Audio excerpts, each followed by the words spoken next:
Ding, ding, ding, ding. That was a good one. That was behind the back. Wow. That was a hook shot, dude. Wow, so welcome back to the Jenna Julien Podcast. Hey. This episode of the Jenna Julien Podcast is brought to you by Lyft. Ladies, here's a smart way to start earning money and a $500 bonus. Drive for Lyft. It's the ride-sharing app that lets you be your own boss, pick your own hours, and earn up to $1,500 a week driving your car. Right now, you can get your $500 new driver bonus by going to lyft.com/Jenna Julien and start making money. That's lyft.com/Jenna Julien. Also brought to you by NatureBox. These wonderful, healthy snacks are so much better for you than every other snack that you are probably eating right now. And they have all high-quality ingredients, free from artificial colors, flavors, and sweeteners, so you can feel great about snacking. Right now, go to naturebox.com/Jenna Julien and you get 50% off your first order of snacks. That's naturebox.com/Jenna Julien. Thank you so much, Lyft and NatureBox. Man. All right. We got a doozy of a podcast right now. Doozy with a capital Z.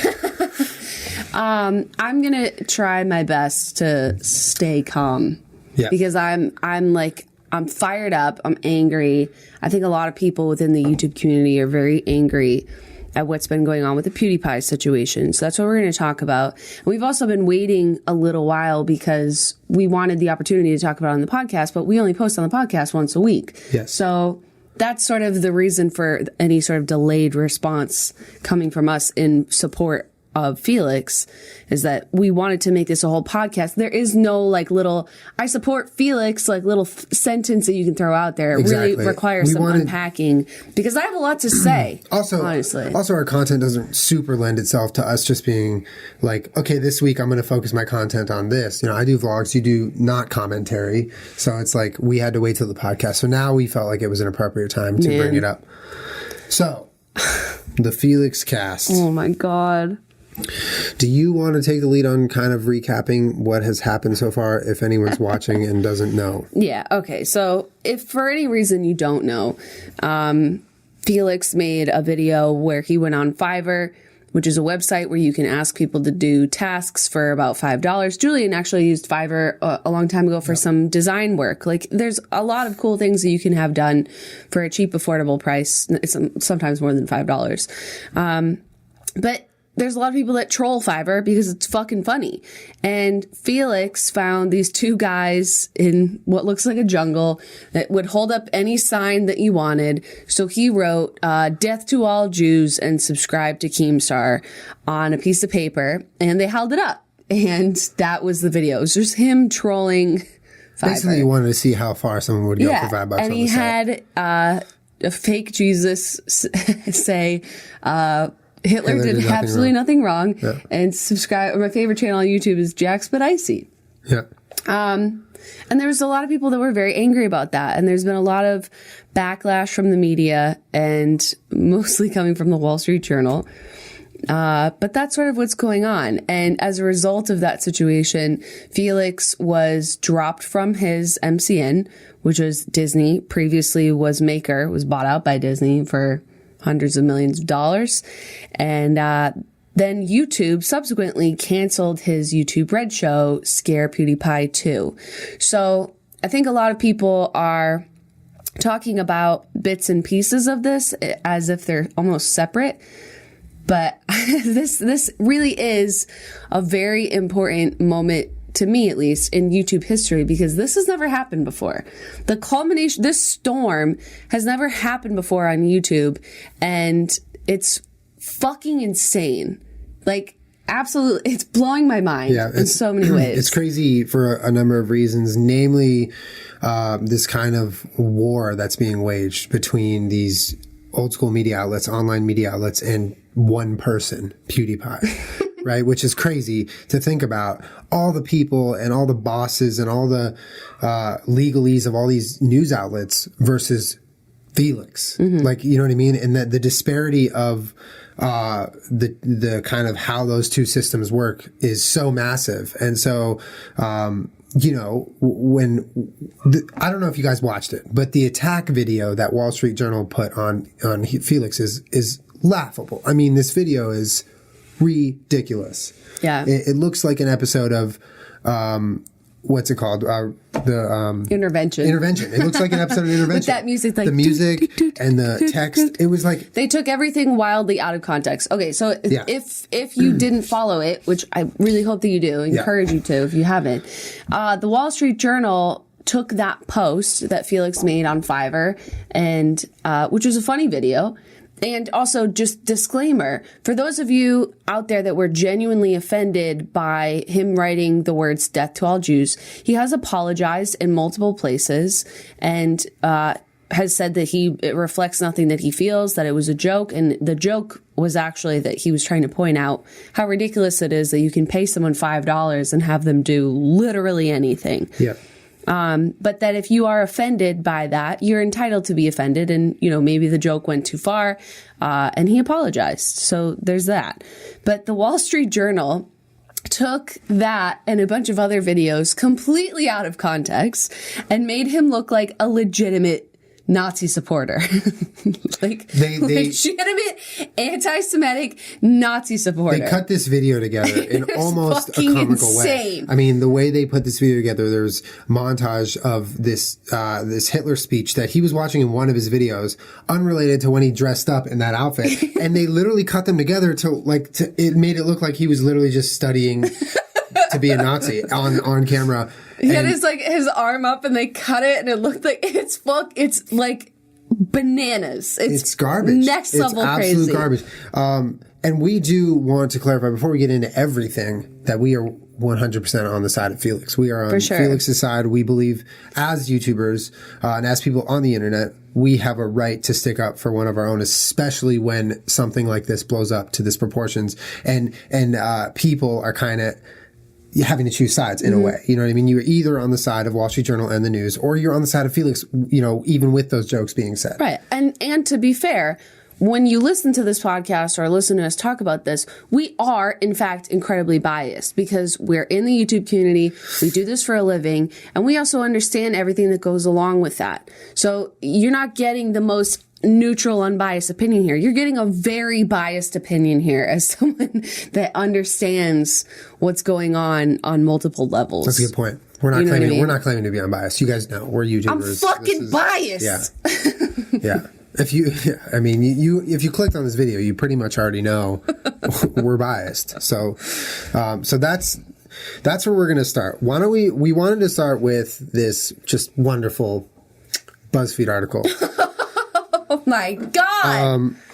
So I'm trying to stay calm, fam. I am. We'll keep each other in check. Well, let me also just interject one second. Go ahead. Yeah. We did a podcast about Sam Pepper where we took sides on purpose, where I was the one arguing free speech. It was when that petition was going around amongst YouTubers to get his channel deleted.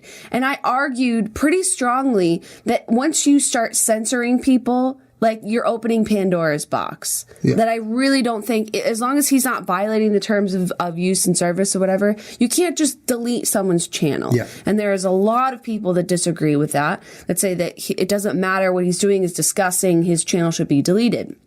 And I just disagree because I don't think that people should have, their voice taken away from them. And it needs to be like a concrete thing. If you do X, we'll delete your channel. I agree. But until then, we have no grounds to. So I'm and you guys know that have watched this podcast, how strongly I feel about freedom of expression and voice and comedy and that kind of thing. So I'm so biased on so many levels.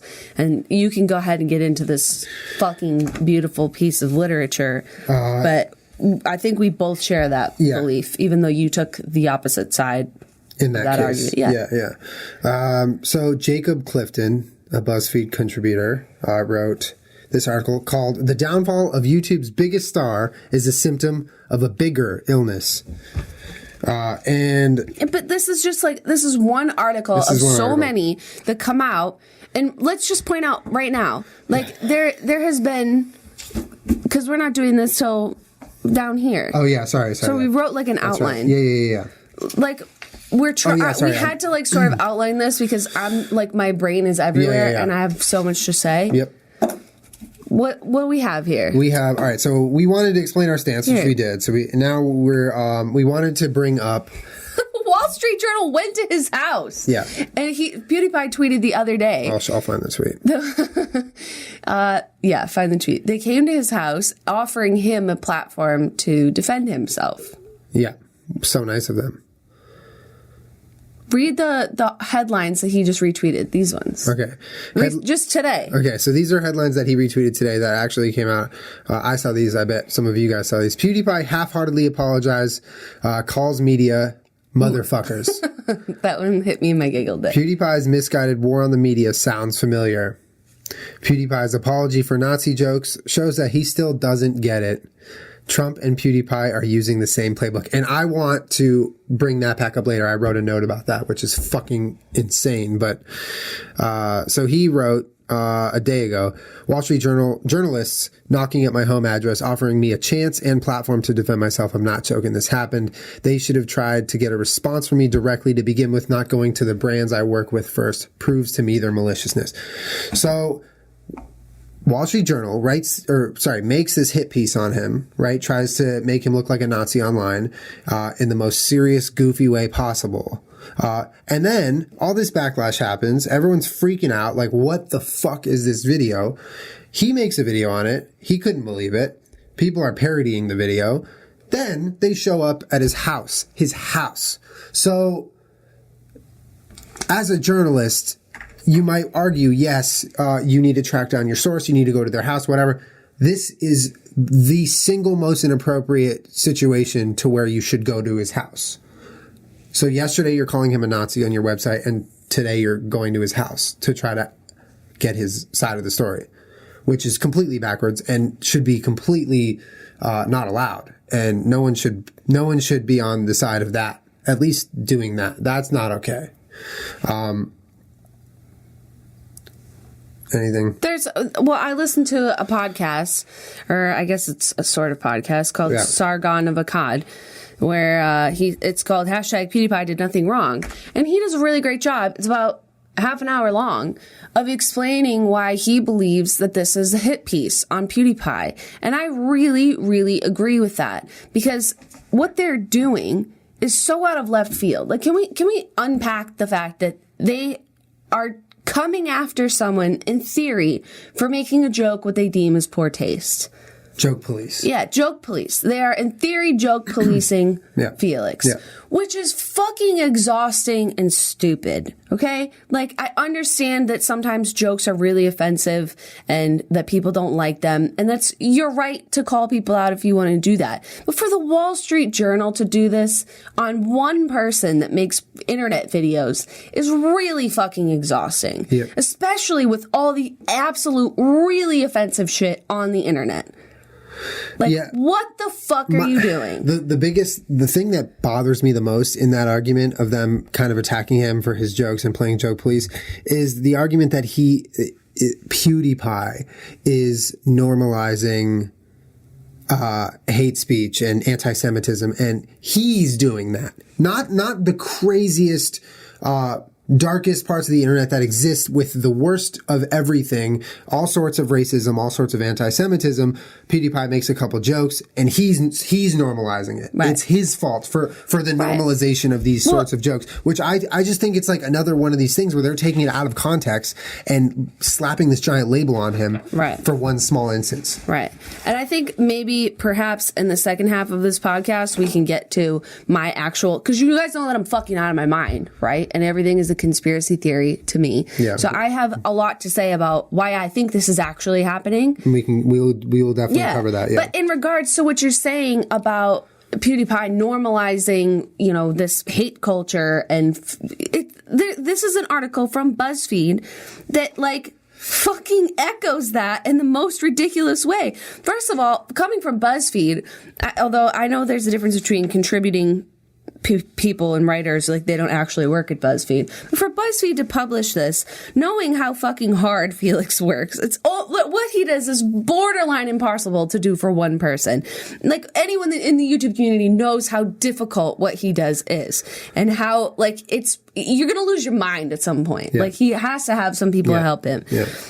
For those of you who don't, this is what this fucking article starts off with. For those of you who don't enjoy them, Schellberg's videos, in which he performs running commentary while playing video games, are nails on a chalkboard even when they don't include Nazi references.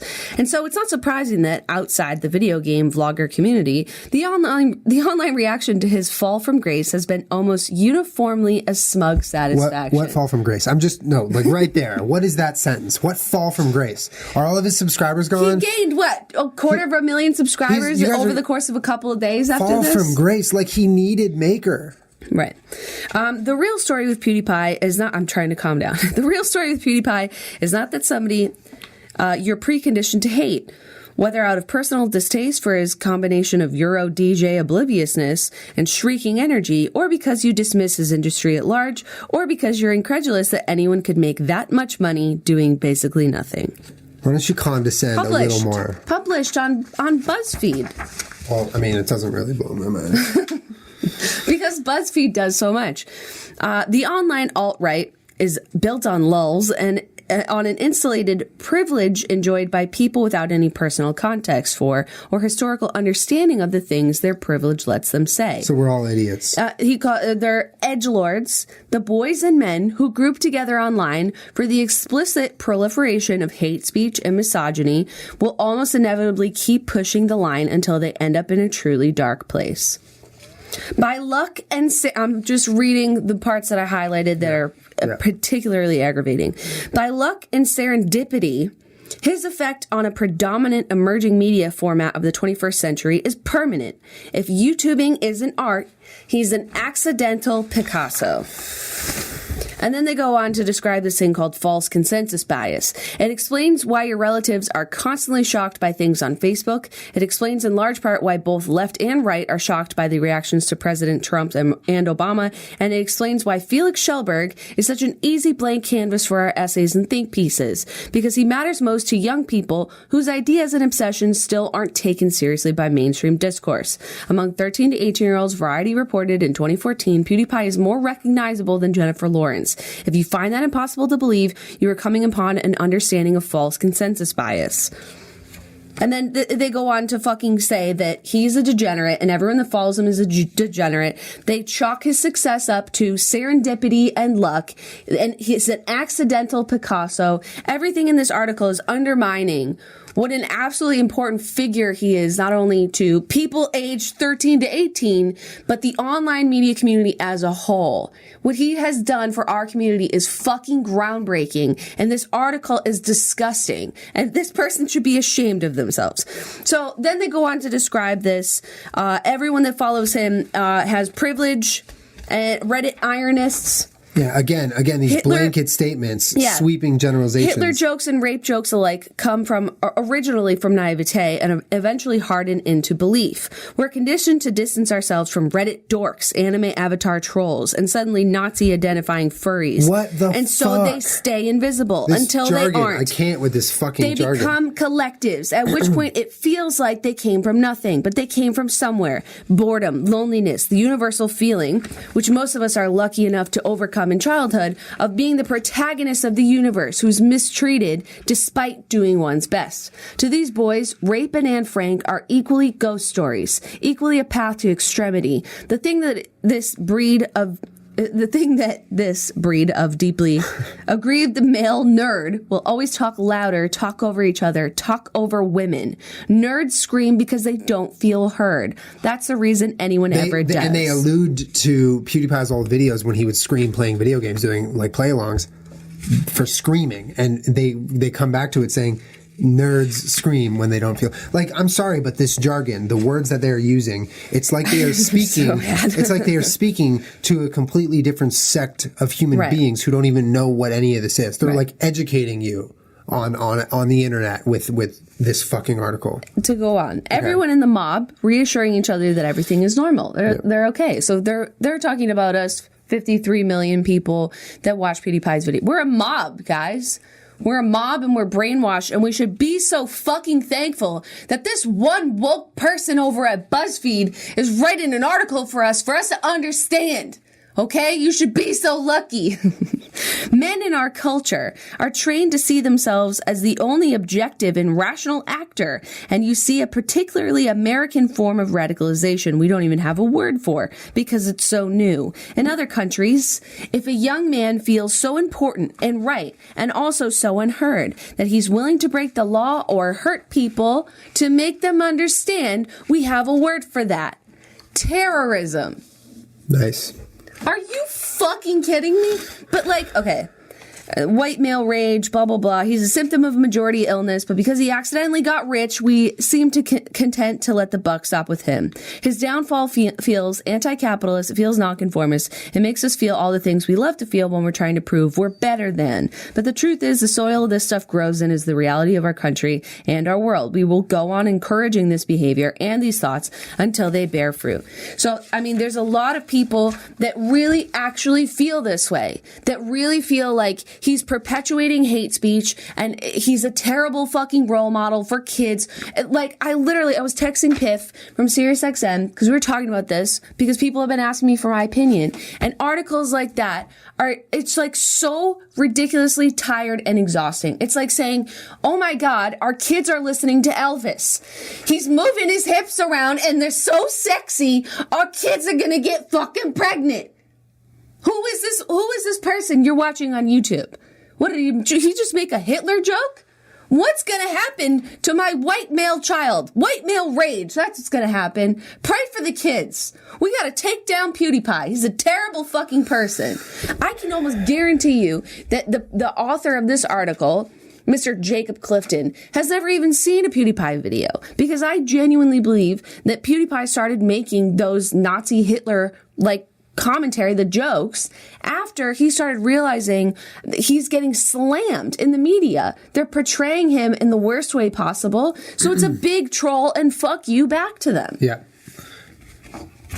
Luckily, we have this article here that this is from Forbes, which I think he mentions by name that author, that explains what's really going on, sort of, in what's going on in the joke. Are you all right? No, yeah, go ahead. Okay. I'm just listening. Schulberg was playing to an audience of people who had grown up online and not only understood, but had expected internet shock culture. What? I put his live subscriber count on my phone. First originating online on primitive message boards related to hacker culture in the 80s, this type of shock culture, also known as trolling culture, where people try to be as offensive and disgusting as possible, filthy frank, has proliferated online in the modern era on sites like 4chan and 8chan, as well as Reddit and YouTube. Think shitposting, being an edgelord, and heavily trafficking in outrage. Whether it's real or manufactured, you or the trolled target. All those downfall parodies on YouTube are but a taste of this kind of humor that also includes homophobic and racist slurs, lots of curse words, dicks, sexy anime babes, and swastikas. Its old hat bores many people these days, and most grow out of it, but that doesn't mean the culture or the language and imagery have gone away. In fact, these same shock humor tropes have persisted among younger generations, in part because of their taboo nature and dark meme status.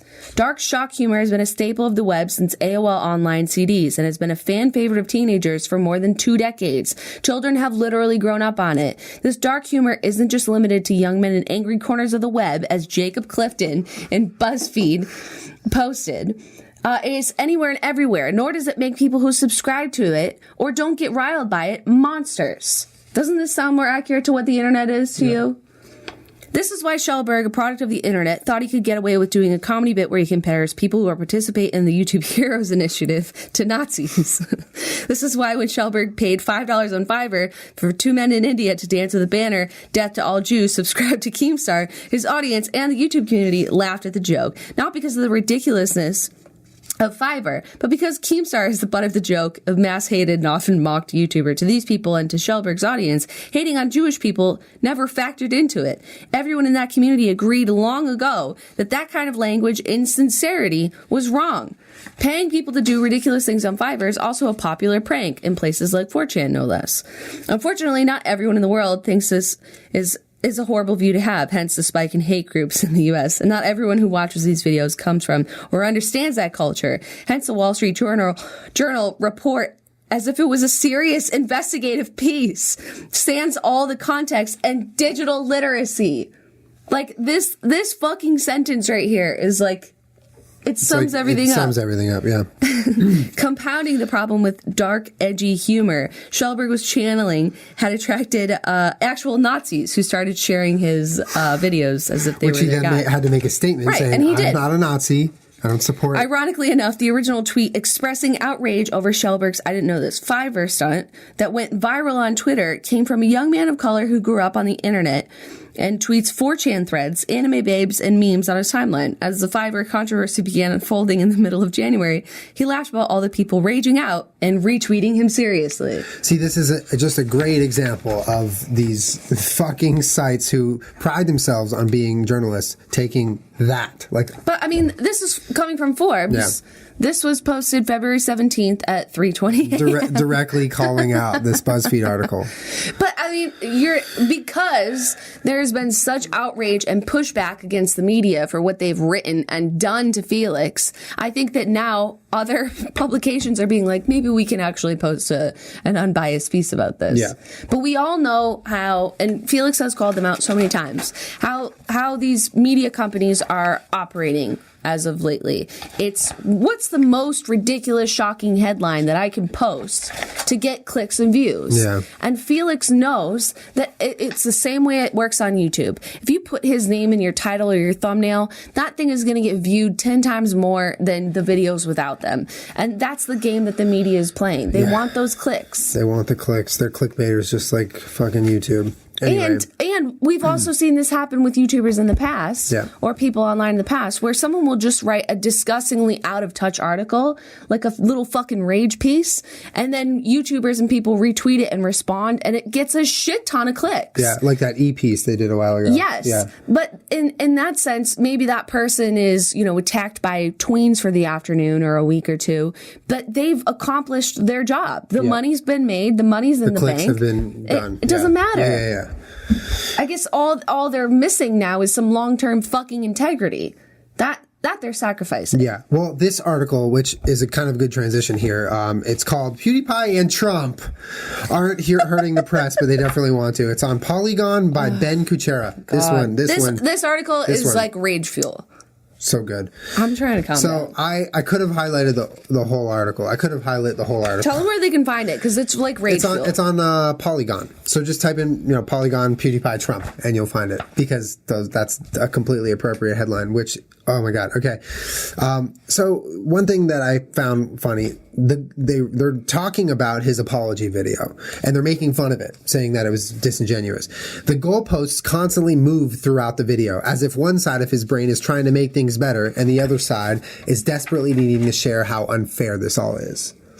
So if anyone actually watched that apology video from beginning to end, there's literally nothing back and forth about it. There's stating what happened, there's acknowledging the backlash, there's clarifying his intentions, and then there's a deep, very genuine sorry. And he even tears up at the end. This is the apology video that he needed to make, and he did it perfectly. And yet, what does that even mean? Where does he argue in that video that this is unfair? He completely acknowledges what happened. He calls out the Wall Street Journal for being fucking complete fuckwits for what they've done in this situation, which is accurate. Then they go on to say, the media is not scared of PewDiePie, and this is not personal. Okay. Just tell us that. Just let us know that they're not scared of PewDiePie after they completely go after him. We're going to bring this up more later, but PewDiePie is one person, one guy with 53 million plus subscribers and can fucking do whatever he wants with them. That's terrifying to these outlets. That's terrifying to a lot of people.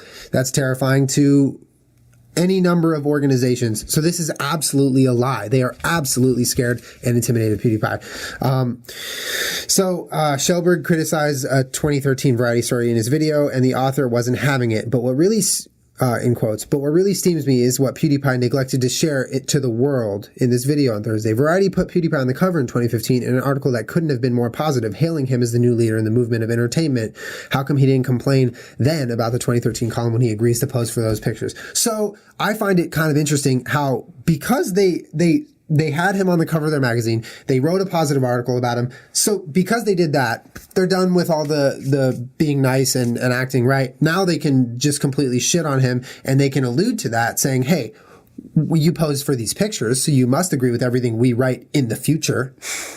Right?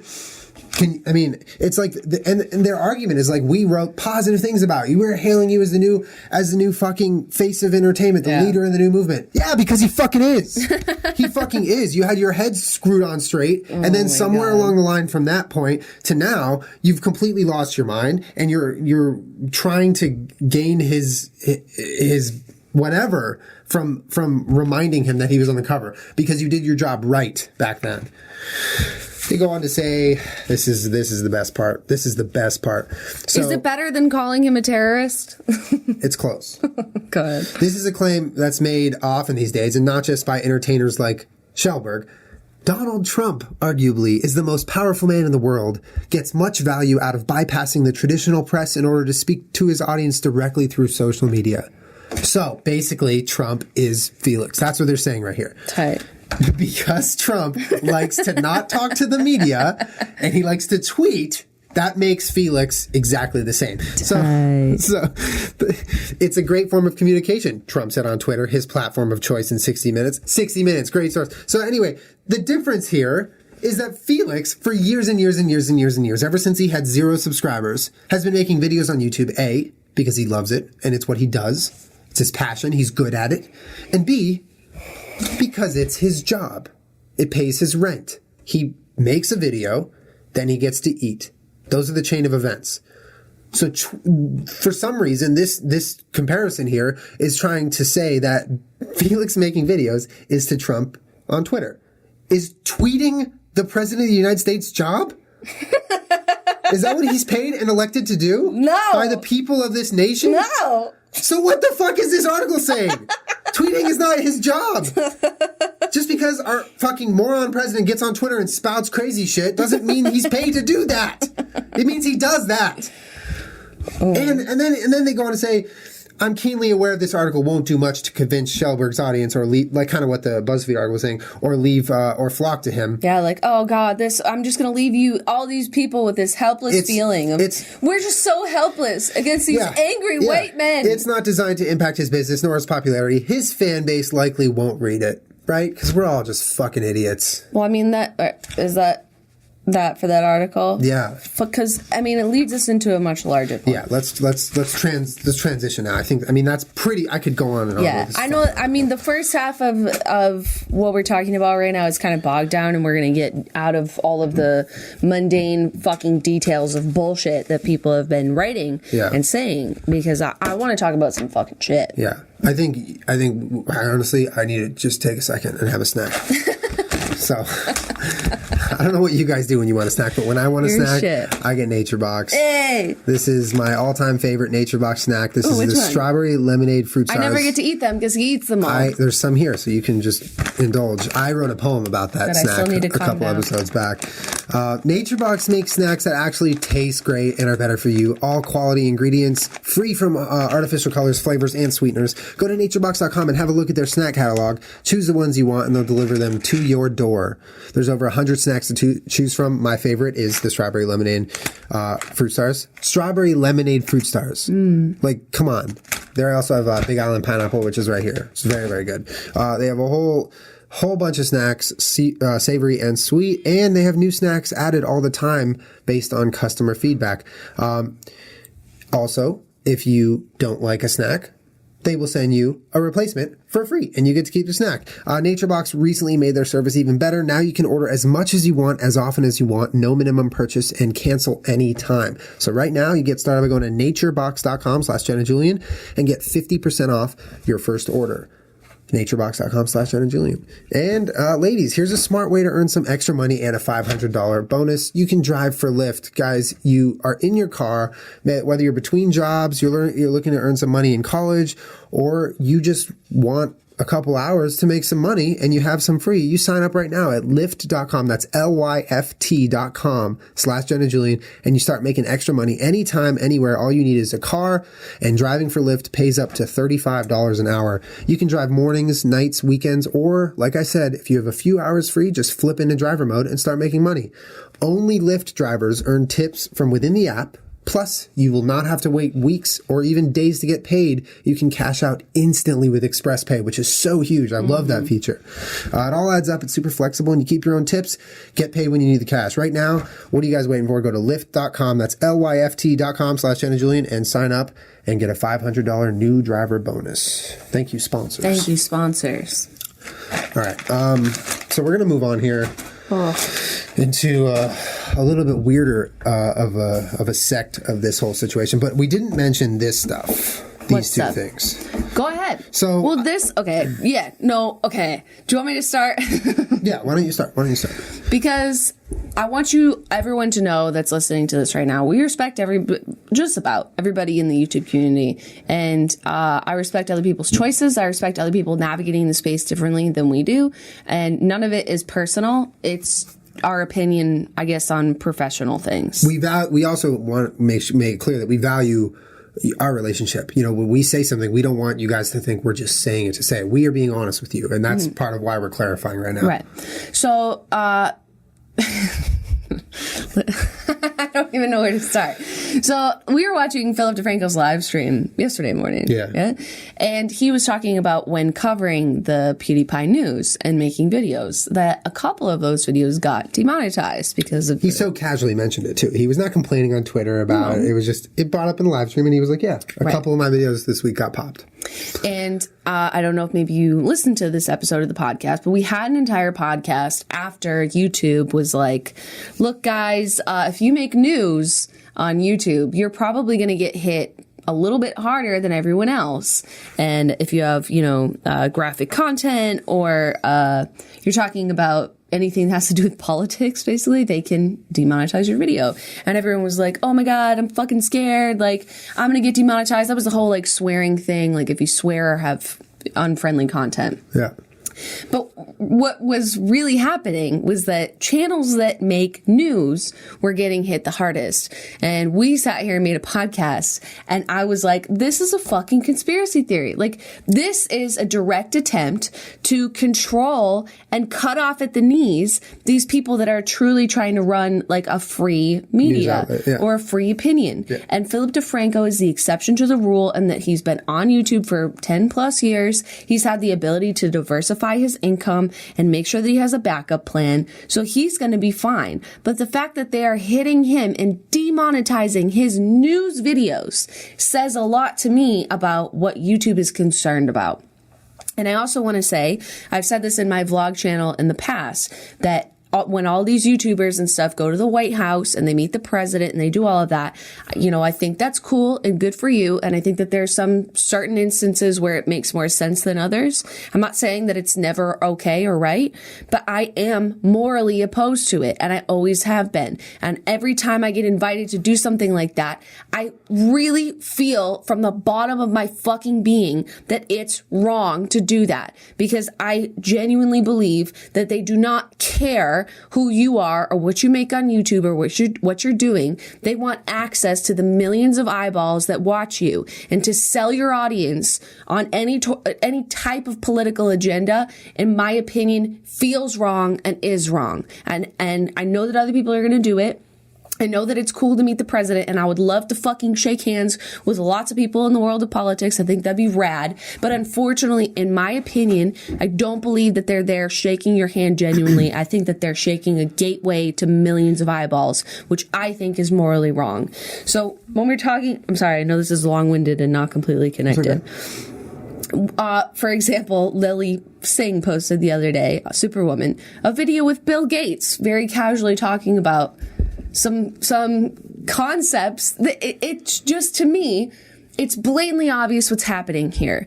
Lily's audience is like, look how cool it is that she collabed with Bill Gates. And they can't get over that. They watch the video. They think that's amazing. But what's really happening, regardless of what he says in the video, is that you're being conditioned to like him. And, well, not only that, but you're being conditioned to getting some type of, corporate or political agenda through your favorite entertainer on the internet, which is fucking wrong in my opinion. I mean, if you like, a lot of her audience is young, and I have a feeling a lot of them don't really know much about Bill Gates, so they see him sitting there chatting. Oh, cool. He's just talking about some life stuff. Yeah, that's cool. He's great. That's cool. But it's I need to stress over and over again, this is my opinion, okay? This is not, and you take it for what it is.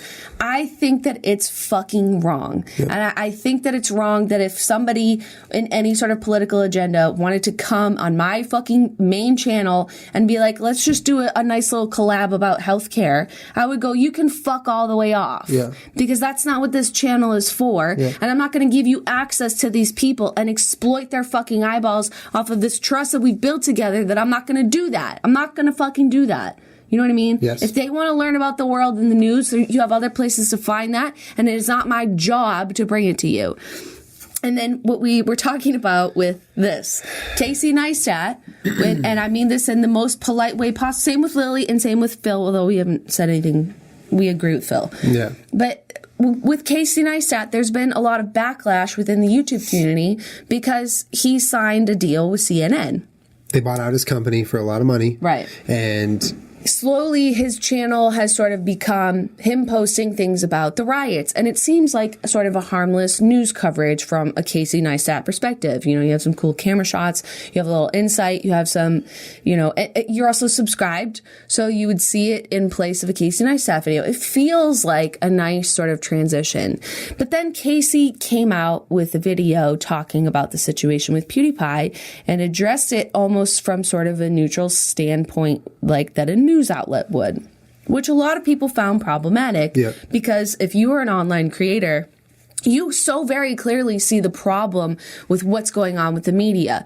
And Casey, for some reason, has, obligations to CNN now. I think I don't think he can be truly unbiased anymore. I think so. That's what it looks like. That's 1,000% what I believe is happening. What a lot of other people believe is happening. I mean, the video has hundreds of thousands of dislikes right now. Like, people are pissed at him, and they have a reason to be. I think when you give information to an audience or to the internet, he was so popular. He's on the trending page every single upload, so everyone knows about him. So when you give information like, "Oh, my company was bought by CNN," what people think at first is like, "Okay, cool. That's probably not going to affect B. That's A, this is B." Right.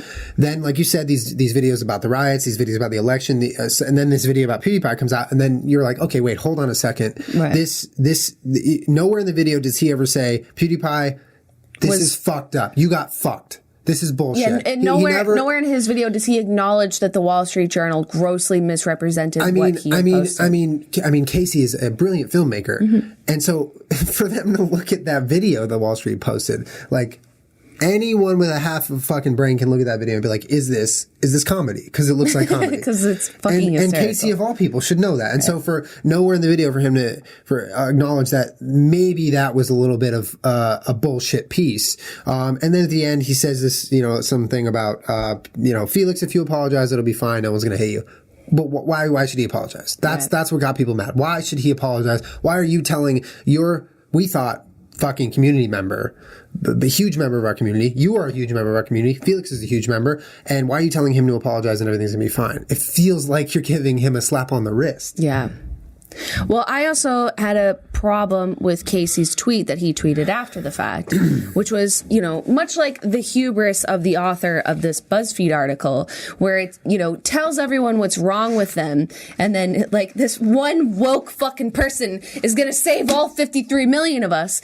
Casey had tweeted, just in case any of those of you haven't seen the PewDiePie apology, I wanted to make sure that this reached everyone or something like that. He tweeted his video out again, right? What did he tweet out? Tweeted Felix's video. Felix's video. Yeah. It bothered me a little bit that maybe this CNN stuff really is sinking in with Casey. Yeah. That he feels like he needs to get all of the news across, but like, on what planet are people seeing Casey's tweet that wouldn't have also seen PewDiePie's tweet or video? Yeah, that's like you said, like who, yeah. Like, it's a little bit of hubris. Yeah. You know what I mean? Yeah. Like, it's a little bit like, I think we all saw the apology. You didn't show your support, but then you also wanted to make sure that Felix's side came out. It kind of felt like a last-ditch effort to, like, associate with Felix. Right. So I'm going to get off of that topic because... we just did want to bring it up. Because, because it's interesting that Casey just so happens to be, from what I know, one of the only people that started off as a strong community member that has since been bought out by a news company that is now very clearly getting called out for being a little too newsy. Yeah. Like, there are people accusing him of no longer being part of the community anymore. Yeah. Like, there's... What? As of right now, this is when we're recording this on a Saturday, Casey's video has 3.1 million views, 112,000 likes, and then 111,000 dislikes. Yeah. So almost 50-50. Scroll through the comments. Immediately you see a lot of frustrated people with the video, with what he's doing. But you know what? We also haven't watched Ethan and Neela's podcast with him, because I know they just had him on the podcast, Casey. Right. So, I mean, that'll be interesting to watch. In the past, Ethan and Neela have sort of, like, they've had them in, like, a month and a half ago, and then they'll post it a month later. It doesn't address... we don't know yet. Yeah. But regardless of whatever with Casey, I think that it's interesting that one of the only prominent members of our community that has shown any sort of opposition to Felix has been Casey, because maybe his livelihood and life is now compromised. Yeah, you never know. That's what I mean. Like, you announce. I think Casey absolutely has Felix's back, but unfortunately, this is the reality of his life. And no one but Casey and CNN knows what the stipulations are of this deal. No one knows what strings are being pulled. You can't know. All you can do is speculate, which it's very easy to do when those videos come out. But this, I mean, I've always said this, and many people on the internet know this. Like, teenagers are incredibly fucking smart. Your audience is incredibly fucking smart. Yeah. So although this transition with Casey has just sort of happened recently, people have already sniffed out such a change that would be so subtle to someone else, maybe. But because they know him, they love him, they live with him every single day. Yeah. Like, this is a giant change to them, you know? Right. So it is interesting. It's noticeable, even if you're not woke. Right. It is interesting, though, that the only person that's getting shit for not supporting him is Casey, because he is one of us. Yeah. You know? Yeah. But, okay, back to the Philip DeFranco demonetization video, news, whatever. You guys know that I'm fucking out of my mind. Buckle up. And, what? Buckle up what? Conspiracy, baby. No, let's go. Please, this is my opinion. I don't care if you think I'm fucking crazy. I don't care. Whatever. Just my thoughts. I don't think that this has anything to do with Felix making anti-Semitic jokes. Nothing at all. I really don't. At the bare bottom fucking level, I don't want to live in a world where the Wall Street Journal gets to play fucking joke police on the internet. I don't want to live in that world, let alone the one that I think that we're living in. And the one that I think that we're living in is when we've talked about this a couple times with whatever podcast. Which one? The news one with Philip DeFranco and stuff. Yeah. I think genuinely from the bottom of my heart that when you do these studies of Felix is more important than Jennifer Lawrence, and you have these people online making news that are truly unbiased or have the ability to call out, you know, major corporations or other news outlets, political parties, whatever, like a Philip DeFranco. You have someone that can't be bought and sold. Your voice can't be controlled. Money doesn't like do anything for you. And that just for 1 second, try to think about that. Okay. Like, you live in a world, you've always lived in this world as a media person or whatever. You've kind of come up in this world where everything can be bought and sold and is bought and sold. Right. You see it in front of your eyes. Right. And all of a sudden there's this one anomaly. There's these two anomalies. There's these very handful of people who have so much power, who have access to the entire internet's worth of information. They have access to all these eyeballs, and suddenly they don't give a fuck about your money. Right. That must just like completely turn their world upside down. It's terrifying. Well, yeah, and even in the Podesta email leaks, we saw firsthand just how many news outlets and people in the media that were actually sort of being bought and sold. Yeah. And it's fucking crazy. Yeah. You know, and whether or not you believe that is fine, but people on the internet play by a different set of rules, especially people that are not money hungry. Yeah. So Phil and Felix both, I'm sure, make very comfortable livings, but they're not the type of people that are out there flaunting their extravagant wealth. Yeah. They value their integrity, their voice, their opinion, whatever they want to make. And I'm basing it, judging on their actions, higher than any monetary value. Yes. So I think that the world that we're living in is not as black and white as the Wall Street Journal playing joke police and everyone getting upset. There's more to it. I think that this is and this is what this podcast said that I mentioned earlier. I think that this is a genuine attack on like YouTube, on the internet, and as on independent creators as a whole, which is why when we opened this, I said, I don't think that people really realize how like actually historic this is. Yeah.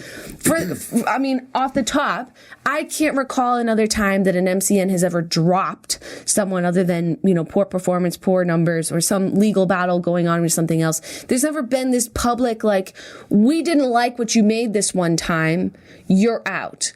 I am also incredibly disappointed at YouTube for having an opportunity to stand by one of their own, and they folded in the face of the Wall Street Journal of all fucking people.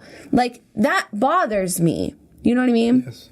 Like, instead of being like, you know, I understand your point, Wall Street Journal. I understand your point, Internet. But look, this falls under the category of creative freedom. And until he does something that we really can, you know, punish him for, he is our creator, our artist. And whether or not YouTube likes it, he is the biggest person on this platform. And he deserves to have, like, his back had by them. Like, they need to stand up for him. Yeah. And they didn't. Yeah. And that is incredibly disappointing to me and to other YouTubers that you know at some point when push comes to shove that your own fucking like corporation doesn't have your back. The only people that do are the other people that in the same boat as you. It's an incredibly isolating and lonely feeling being like, my fucking boss like is just gonna throw me to the wolves. It's kind of not that YouTube's even our boss. It's kind of reminiscent of early YouTube. It's like the nature of the internet. All you have is your YouTubers. Right. Yeah. So in regards to, you know, free speech, media, news, which is why I think Phil is an incredibly important part of this component, is that I really truly believe that once he started making this not about Nazi jokes, but about calling the media out, people started to fucking panic because 53 million people is a lot of fucking people. Yeah. And if you have someone, remember we talked in that podcast about controlling thoughts and ideas, and that's what I really thought the censorship on YouTube was about.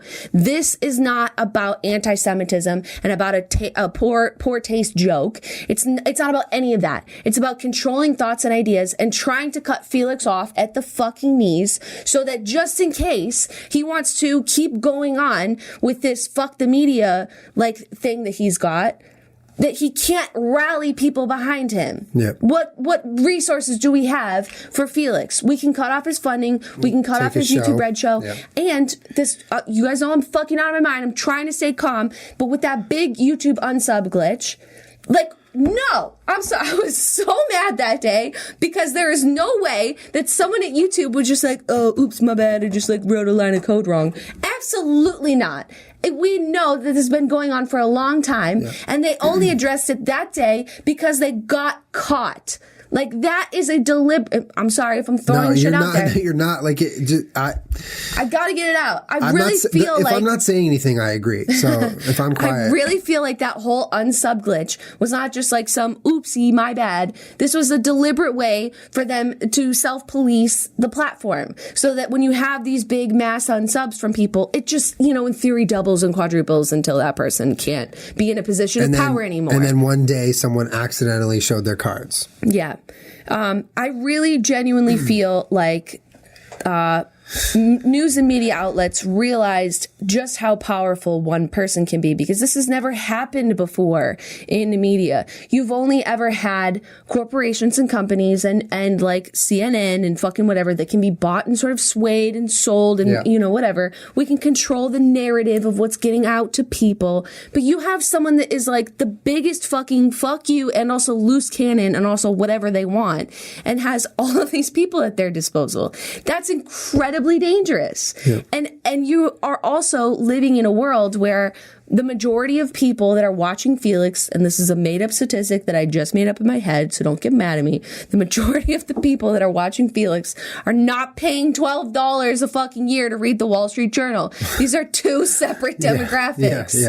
And like we're growing up in a place where our kids and us, when we're older, we don't look to those places to get our news anymore because we know that it's fucking, a little bit shifty sometimes. Yeah, we don't pull out our credit cards to get past the paywall to read the Wall Street Journal. I'm not reading clickbait and I'm not clicking on this shit unless we're doing it for research for the fucking podcast because it's garbage. Yeah. You know what I mean? Yeah. I want someone's truthful and honest opinion. And I find that on like independent people or news outlets that are not owned by, they're not on your television. Yeah. That's what's going to happen, is that all these kids are going to grow up and then this is dead. Yeah, Wall Street Journal freaks out. Yeah. What are we going to do? But I mean, the underplaying of the young internet audience right now, the millennial audience of the internet, the underplaying of their intelligence is that's what's going to happen. It's going to bite these older news outlets in the butt. And at the end of the day, all the information at the fingertips of all these young people now,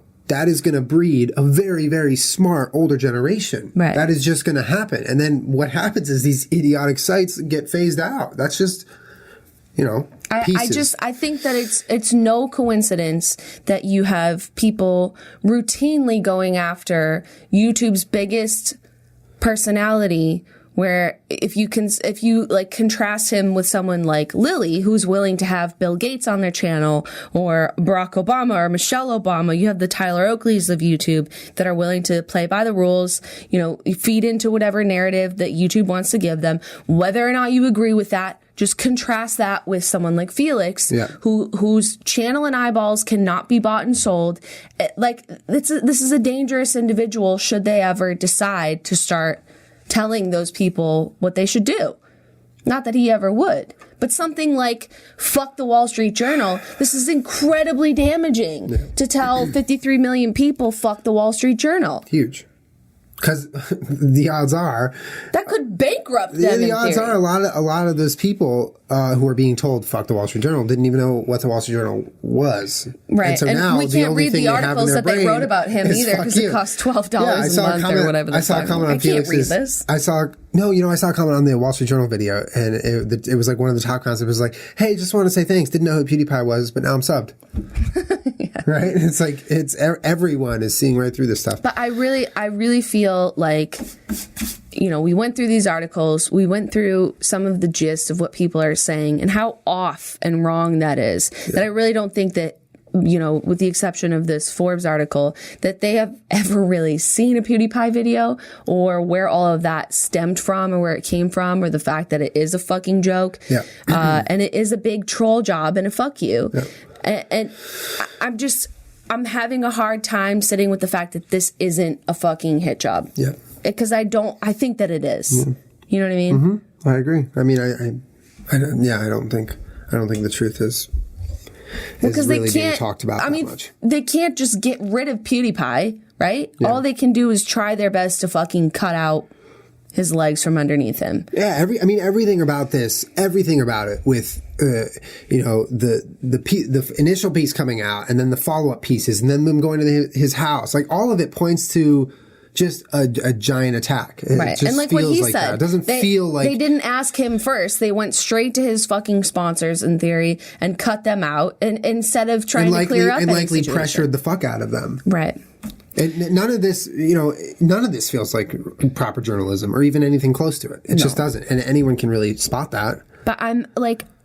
we've talked about this a couple times on the podcast about when something happens in the YouTube community, I try my best to stay unbiased, but I can't in this situation because this is fucked up. This is wrong. Yeah. And also, I'd like to talk about the future of what this means for the online community, because what this has set a precedent for is any MCN can just drop somebody if they feel like it because they don't like a joke that you made. Or a bigger site doesn't like the joke that you made and is coming to you to drop them, putting pressure on you. Right. So you might think your MCN has your back of all costs. And that YouTube no matter does. what, they're your homies, yeah. But at the end of the day, you make a Nazi Nazi joke, and then the Wall Street Journal goes to your MCN and says, hey, drop them or we're going to blow you guys and expose you guys out of the water. Okay, bye, creator. It was fun. We got to do this. It's okay. I mean, we've never loved MCNs. You guys know that. A lot of people don't. But I'm not with one. Nor am I. Yeah. We're not, this. You forgot that other article. Is this in the other room or something? No, I haven't. This one right here. It was, not to sidetrack for a second, but this one talked about how the reason that some people can get away with making anti-Semitic jokes and other people can't is because they do it well. Like South Park does it well. PewDiePie didn't. No, South Park is a fucking cartoon. PewDiePie is one person that is also himself for a living. Yeah, a cartoon of a team of comedians who have been doing it for years and years and years, specifically that. And it's also set in a non-real world setting, so fuck off. But great source of South Park. And comedy is subjective, and I also I thought that what PewDiePie did was funny. It was shocking. It was funny. And PewDiePie said, I'm sorry. What does he say? I'm a young, stupid comedian. I made a mistake. Like, fine. It's comedy. Fuck. Okay. But no, I really think that people are getting a little bogged down about what this is actually about. But to me, I feel like it's very clear what this is about. This is about power and control, and it's about controlling ideas. It's about controlling thoughts, who gets to say what and when. Because as of, before this situation, Felix really did enjoy some free speech. Yes. And could say whatever he wanted against YouTube, and could say whatever he wanted against a lot of other, powers of authority around him. I don't know his life. Yeah. But that's what made him so great, was because he had this giant platform, 53 million people, and instead of sort of internalizing whatever frustrations he had about YouTube or internalizing whatever frustrations he had about the media, he used his platform. Fucking talked about it, which he did it in a funny and entertaining way. People can understand. Yeah. And find it relatable somehow, because everyone has felt like they're sort of being taken advantage of at some point, you know? Yeah.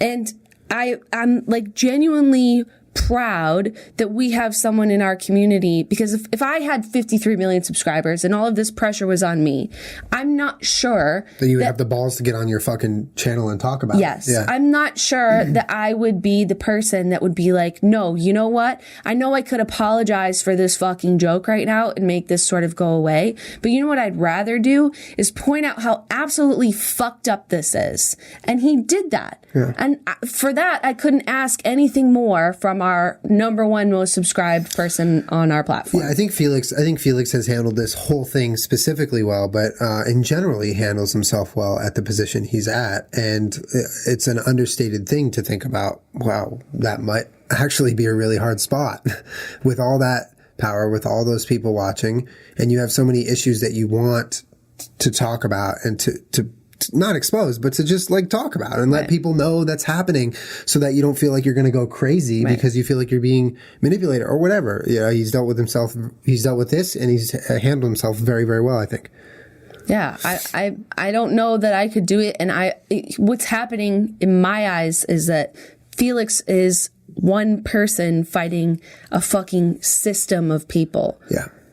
He's fighting it on... That's really what this is. But like not even one front. It's like multiple fronts. Yeah. And because he's one person that has all this power... He's not even American, and he's fighting the Wall Street Journal. He is one person. He has all this power. Yeah. Like, he's getting attacked from all angles, but he has no support other than the community around him. Which it's very satisfying, I gotta say, to see him come out of this kind of how he has. He's come out of this whole situation with more subscribers and more support, and overall with the YouTuber community on his side. I really watched a lot of his comments the last few days, because I was looking through them and I wanted to see what people were saying, get through the top comments and see what some of the comments, and a lot of them are just like, you took the win here. You really did this right, and this could have been terrible for you, and it wasn't. And you did, look where you're at, and look at all these subs, and look at all this support. And he quietly uploaded another video, unrelated to any of this, just normal content where he tried these like mind tricks. He was making fun of this. He's been doing that. Yeah, and just mad props. I don't know. I'm also proud of how he's handled the situation. I'm proud of how the YouTube community has come together for him and for this, because this is setting a really nasty precedent of what happens to an individual when something is happening in your life or on your channel that whoever deems is fucked up. Yeah. Like, there's no reason why the Wall Street Journal should be able to do this. They don't have that authority. No. They don't have that authority. First of all, you're not joke police of anything, boy. Yeah. Second of all... I don't understand where they get off. Like, write your articles, do your thing, be on Wall Street. This is so clearly about fucking power and control to me. Yeah. I hear other people, I hear when they say that PewDiePie offended you, that it's offensive. Like, I get it. I get it all, but I really think this is clearly about trying to knock down one person so that they don't have to have this fear of him, mobilizing anyone. I'm not even talking about physically. No, I'm talking mobilizing thoughts. Yeah. Progressing thoughts in a way that is unsavory to people whose livelihoods depend on him to be quiet. Yeah. You know what I mean? Mm-hmm. Like, the media is very upset that he keeps doing this, and they will continue to demonize him because, like, they don't want him to... They don't want to lose cannon. They want to silence it. And when we talked about politics and we talked about Obama and we talked about fucking Bill Gates and shit like that, I really also do feel like this is a deliberate effort to make sure that we don't have a 50 million person... revolt. Yeah. I think that it's about controlling thoughts and ideas, just like how we saw with what YouTube chooses to demonetize and control and not. And YouTube spoke volumes when they chose not to side with Felix, and it's making me hard for me to think that my point is wrong. Yeah. If they had stood up for Felix, I think I would take my point back. Yeah.